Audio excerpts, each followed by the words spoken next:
Ang programang ito ay rated SPG. Striktong patnubay at gabay ng magulang ang kailangan. Maaaring may masiselang tema, lengguwahe, karahasan, sexual, horror o droga na hindi angkop sa mga... Sama mo si Taning, ako kumakaway sa'yo mula sa langit.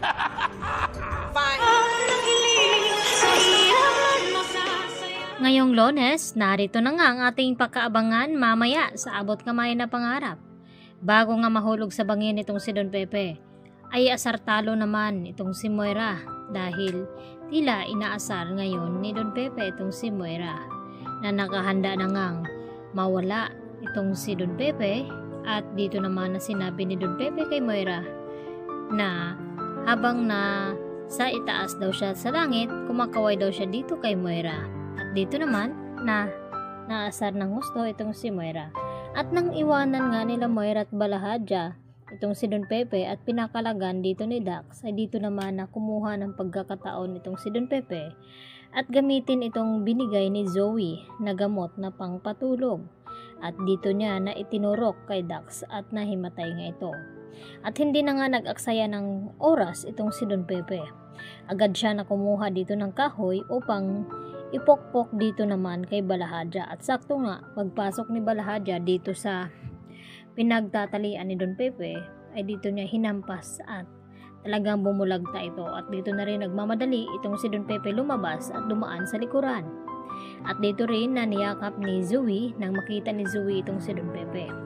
At dito rin na sinabi ulit ni Don Pepe na wag daw mag-alala dahil hindi daw niya idadawit itong si Zoe at itong si Moira.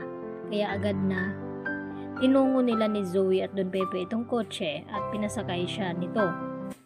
At nang makalayo-layo na sa lugar na iyon, dito naman huminto itong si Zoe at nag-usap itong dalawa na si Don Pepe. At maya-maya nga nagring itong cellphone ni Zoe. At nagtanong itong si Zoe kay Don Pepe kung sagutin ba daw niya ang tawag ng kanyang ina na si Moira.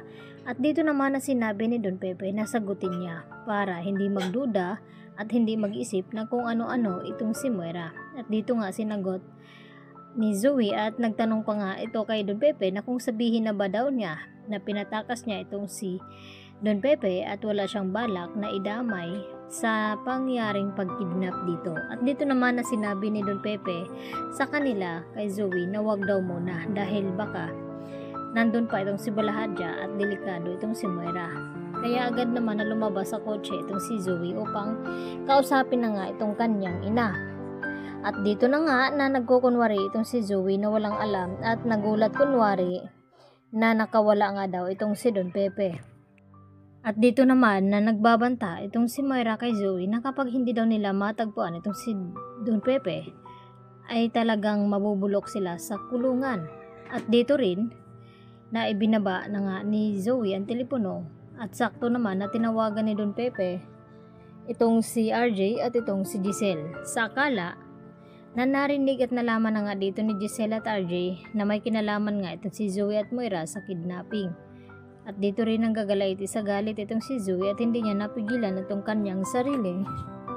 At binuksan ni Zoe ang kotse at pilit na kinuha ang cellphone na gamit nga dito ni Don Pepe. At dito naman nagmamadali na lumabas itong si Don Pepe upang takasan nga ito si Zoe.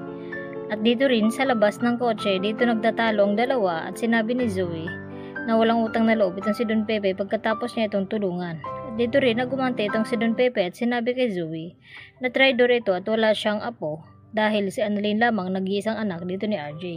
At tuluyan na ngang naitulak ni Zoe itong si Don Pepe sa bangin.